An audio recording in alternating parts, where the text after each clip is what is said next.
Hi everyone and welcome back to English for You. I'm Pat. And I'm Kat. And we're on day 2 of our article about digital fashion. Digital fashion. Neither one of us are wearing digital fashion right now. We might be by the time we appear on the video. That's true. The editors of this video could be putting some fashion on us that we don't know anything about. Who knows? Maybe we look really silly right now. I hope so. Probably not, but yeah, I kind of hope so too.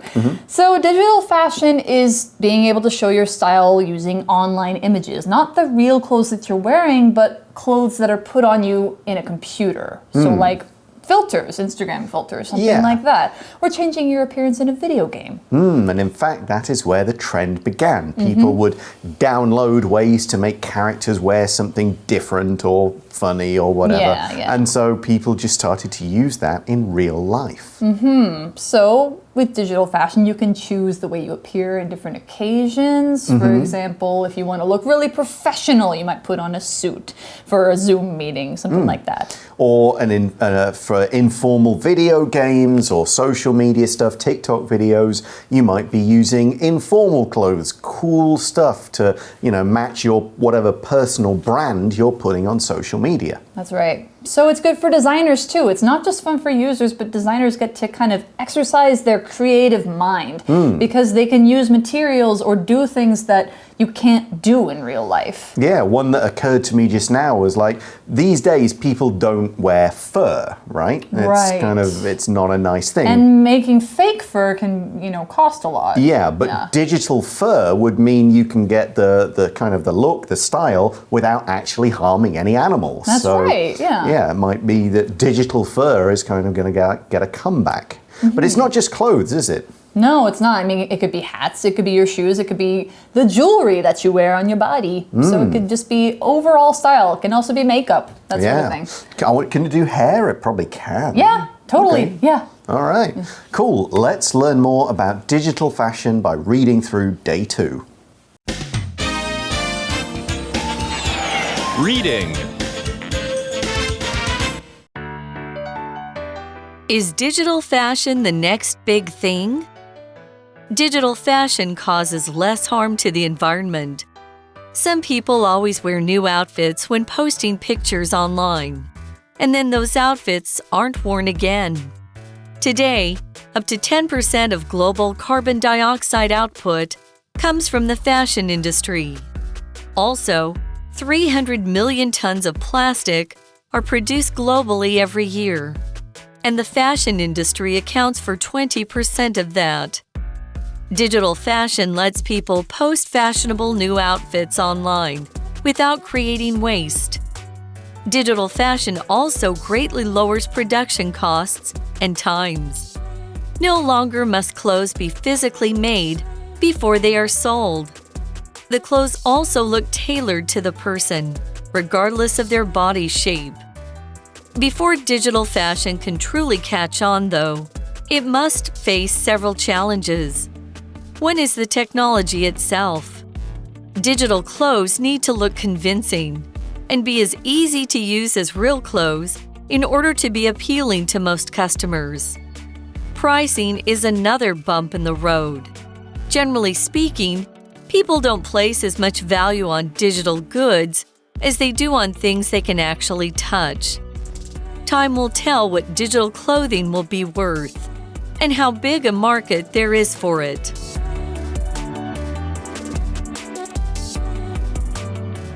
So we're still talking about why digital fashion is good. We've looked at it being good for people because they get to wear what they want without buying clothes. It's good for designers who can do all sorts of kind of fun stuff and be creative. And now we see digital fashion causes less harm to the environment. That is true. Of course. Yeah, of course. We're going to learn about that, why exactly in a moment. Let's look at the word harm. The word harm is the same as damage or injury. Now, injury you would tend to use about a person, a body part. Harm works for both people and like suffering harm, but you could also harm somebody's chances. So it doesn't have to be something like real, something concrete. It could be something a little more conceptual, but it's the same as damage or injury. If you harm it, you make it worse, but you don't completely destroy it. So, for example, Larry fell off his bike, but luckily he didn't suffer any harm, meaning he wasn't hurt. Yeah, so if digital fashion causes less harm to the environment, that means it doesn't hurt the earth as much as real fashion, which often takes a lot of resources, a lot of water, a lot of people, a lot of time to make, and can cost a lot by the time it gets done. So the article says some people always wear new outfits when posting pictures online, and then those outfits aren't worn again. It happens all the time, especially for people whose job is social media. They can't wear the same thing twice. It's pretty much like a no-go. Okay, so what are they going to do with those clothes? I mean, hopefully they get donated or something rather than dumped. But yeah, even just never mind getting rid of used clothes and what that does to the environment, even creating them is bad. Yes. We see in the article today up to 10% of global carbon dioxide output comes from the fashion industry. Yeah. So we've got this kind of scientific looking here word, carbon dioxide. A lot of people will just say CO2. You might be more familiar with that than the real name carbon dioxide. But it's a gas that we breathe out, but it's a greenhouse gas. It also comes from cars, industries, animal farming, factories. All sorts. And it causes climate change because it kind of gets into the atmosphere, stays there, traps heat. There's too much of it. Normally, normal amounts are okay, but there is too much CO2. There's too much carbon dioxide, and fashion produces a lot of it. That has a great output of carbon dioxide. Output, as you can think, out and put, is the amount of something that is produced by a person or thing. It's how much does this thing put out in the world. So the fashion industry puts out or has a big output of carbon dioxide. Yeah, what was it? About 10%. So yeah, that's quite a lot if you consider how much there is. And that's not the only problem. The article says also 300 million tons of plastic are produced globally every year.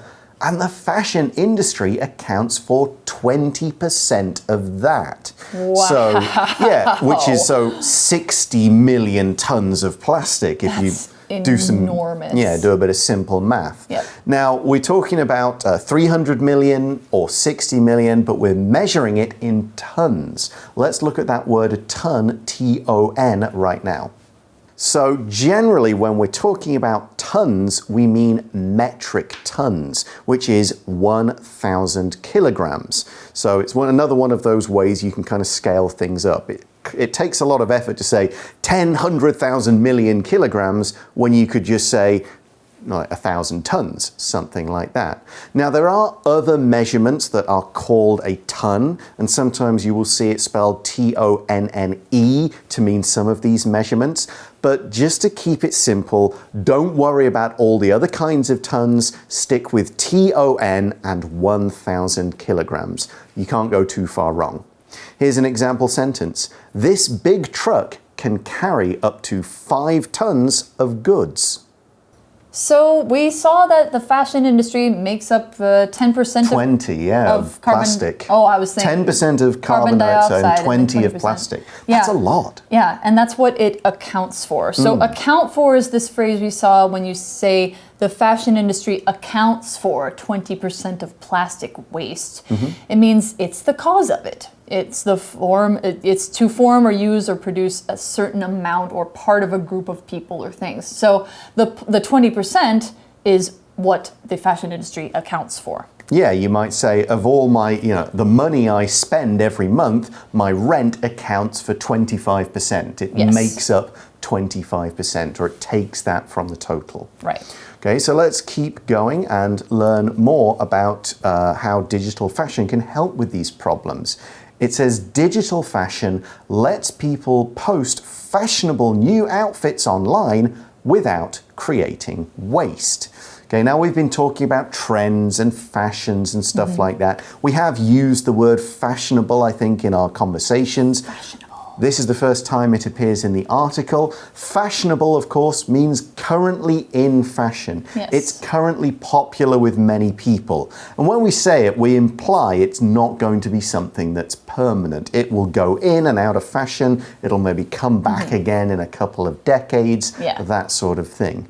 So I might say around 10 or 12 years ago, glasses without glass in them were fashionable in Taiwan. I used to see them everywhere. I don't see them now. They were also fashionable in the US because I had a pair of those. Okay, when I was in my 20s and you know, everybody was like, glasses are cute, but look, you could put your finger through them. So, you know, definitely. It was fashionable for a while. Yeah. So, of course, you know, different things come in and out of fashion. Different things are fashionable at different times. Digital fashion also greatly lowers production costs and times. You're using ones and zeros. You're using computer code. You're not using real fabric. You're not using people in factories who are working their whole day. So it's a lot cheaper. Yeah. And it's a lot time cheaper too. Yeah, and you're saving on like machines and gas and oil and electricity in the factories, all that sort of stuff. Exactly. And the reason for all of this is simple. No longer must clothes be physically made before they are sold. That's right. Now, we've got a couple of things to look at in this sentence. First, we're going to look at the word physically. So the word physically, it's an adverb. The ly ending should give that away. The adjective form is physical. So physically means it's done in the real world with real materials using our hands and bodies. Now sometimes we contrast physical or physically with mental and mentally, meaning physically of the body, mentally of the mind. Here the contrast is with it being done on a computer. So done physically, made physically in a factory, made or done digitally means online without any of that stuff. So we could say these days most books are published online as well as physically. So items that are not made physically, they can just be made on the computer. You can use them on the computer and then, you know, you don't even have to take it off because it just is only there. Right. Delete that file, no cost to the earth. Yep. The clothes also look tailored to the person, regardless of their body shape. Oh, that would be super handy. Yes, because when you buy clothes in real life, you have to find the right fit. You have to make sure it looks good on you. And sometimes people have different body shapes that, you know, for me, it's like my calves are very small, the bottom of my leg is very small, and my hips are very wide. Oh. Pants don't fit me right. Okay, I have problems with shoes in that regard because I've got flat, wide feet. So I have to buy shoes that are too big with space in the end in order to make them actually fit the width of my feet. Yeah. So if you have clothes that are tailored, that means they are made to fit your body shape. So often people will buy clothes that are like, you know, just generally sized, and then they'll take them to a tailor, which is a person who fits the clothes, and they'll get them sewn up or taken out, taken in, that sort of thing. Now, if digital fashion can fit to your body immediately, that's tailored to you right away. Yeah, it's fit to your body shape, and it makes your body shape look very good.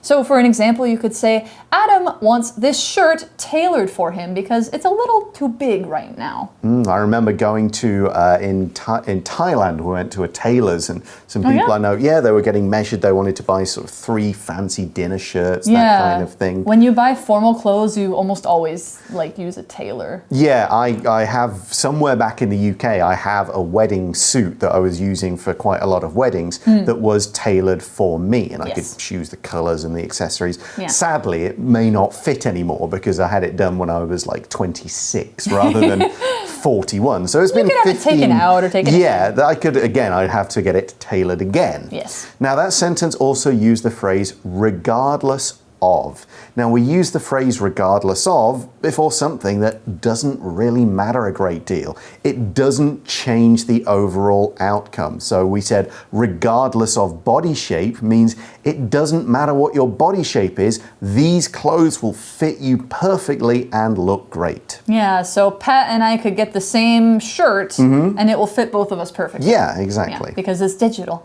So the article says, we've talked about the good things about digital fashion, and now we're talking about what's it going to look like into the future. So before digital fashion can truly catch on, though, it must face several challenges. Now here we're saying it's going to catch on before it can catch on. Catch on is a phrasal verb that means to become popular. So it's starting to become popular, but it's not like a normal thing yet. It's sort of still very new. People are finding it like, ooh, interesting, that's exciting. Not everybody does it. If it catches on, that means it becomes more normal, more people are doing it. Yeah, and you will start to have like digital fashion shows and digital fashion week in Milan and Paris and London and New York and so on. So what has digital fashion got to do to get that level of popularity? What are these challenges it has to face or overcome? Well, one is the technology itself. One meaning one of the challenges. Yes. So the technology has to change. Digital clothes need to look convincing and be as easy to use as real clothes in order to be appealing to most customers. Convincing. I was talking a little bit about this earlier with the suit, but we're going to learn what that means, the word convincing. Let's take a look. When something is convincing, this adjective means that it's able to get somebody to believe that something is true or something is sure, or something is certain. So if I try to convince you of something, it means I'm trying to get you to believe me. I'm trying to get you on my side. If something is convincing, it means that it looks real. It seems real. Digital fashion can often look like it is made by computers. In fact, right now, if you were to see somebody in a digital dress, you will know that's a computer dress. It's not a real dress. But if it becomes convincing, then it looks like a real dress. And that's where digital fashion needs to get if it's going to become really, really popular and used by everybody. So something that's convincing makes you think it's real. An example sentence, your argument for buying this car isn't very convincing. That basically means you don't have a very good reason for buying this car.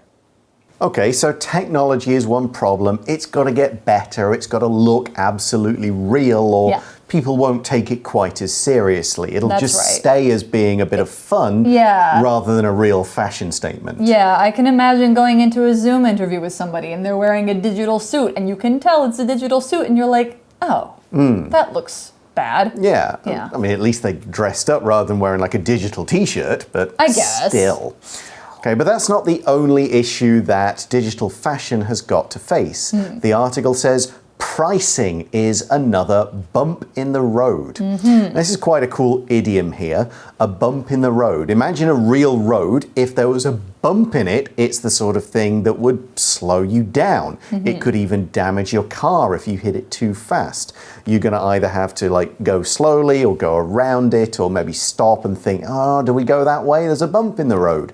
So the idiom means it's a problem, it's a challenge, it's an obstacle of some kind that's going to make things slow down. So pricing is a bump in the road means pricing is a problem, pricing is a difficulty we've got to sort out. That's right. So they go over the bump and then it's all smooth. But before that, we got to talk about pricing. Generally speaking, people don't place as much value on digital goods as they do on things they can actually touch. That is true. A shirt that you would pay a lot of money for in real life, you wouldn't pay a lot of money for it in a computer. So generally speaking, we saw this phrase, it means for most people, usually, normally, in most cases. We're talking about what most people would say. Not everyone, but most people. Yeah, I go back to the example I used earlier about digital books. If you go onto Amazon, it's generally cheaper to buy a Kindle ebook than it is to buy the real actual paper book. I wonder how much of that is because of the material cost and how much is just because of what people will pay. Yeah, it's a good thing to study, but it's certainly true that you can get Kindle books more cheaply than an actual book, generally speaking. There will always be exceptions to that kind of thing. But yeah, people will pay more for real goods than digital ones. Now, when we use this word goods, it's always a plural. It's not one good, two goods. It's just always goods. It's an uncountable noun, but it's plural. Items that are bought and sold, that's what goods means. Often in large quantities. We talk about all the goods in the shop means all the things, the stuff, the items it has for sale. If a train or boat or airplane is carrying goods, it would just carry a whole bunch of stuff that's going to be sold somewhere. Yeah, exactly. And so digital goods are being bought and sold. So even though they're not, touchable, they're not material, they're still goods. They're still things that people buy and sell.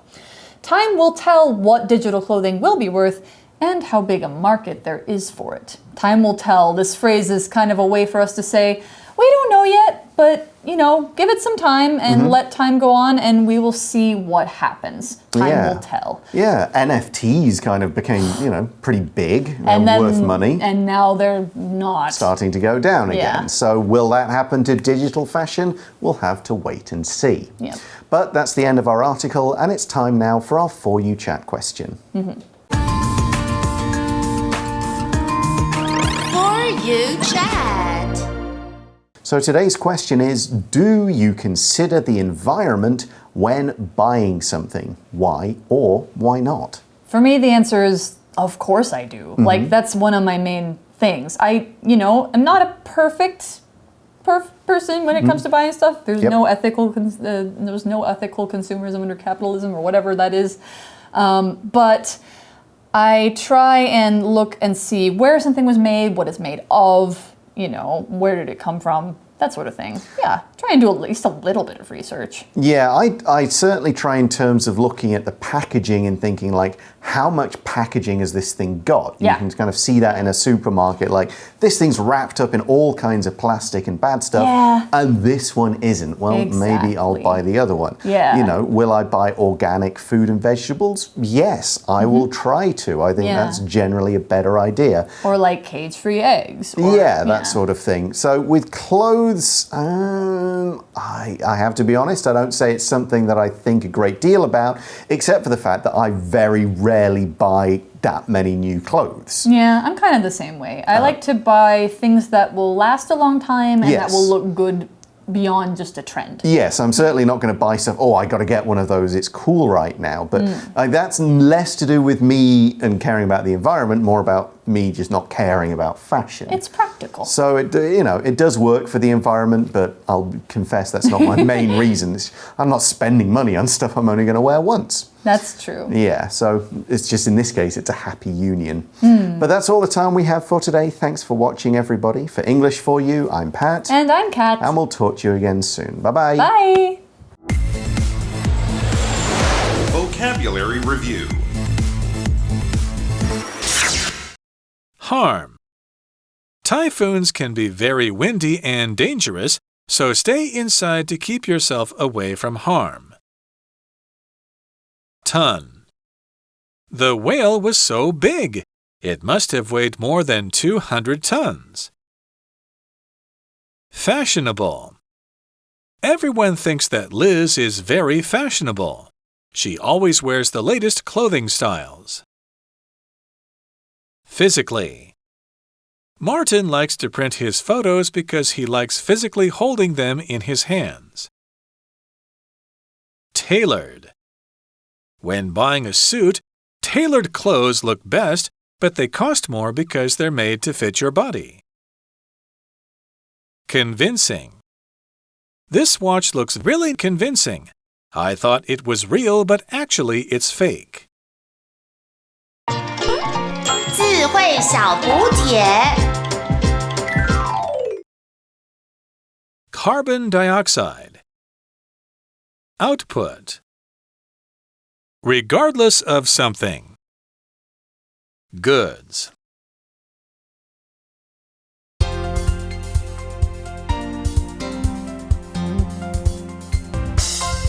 以上节目是由活用空中美语制作。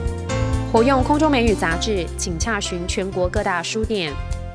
如欲索取试听教材，请来电02-2364-4000 02-2364-4000，或上网查询，网址是 www.english4u.net www.english4u.net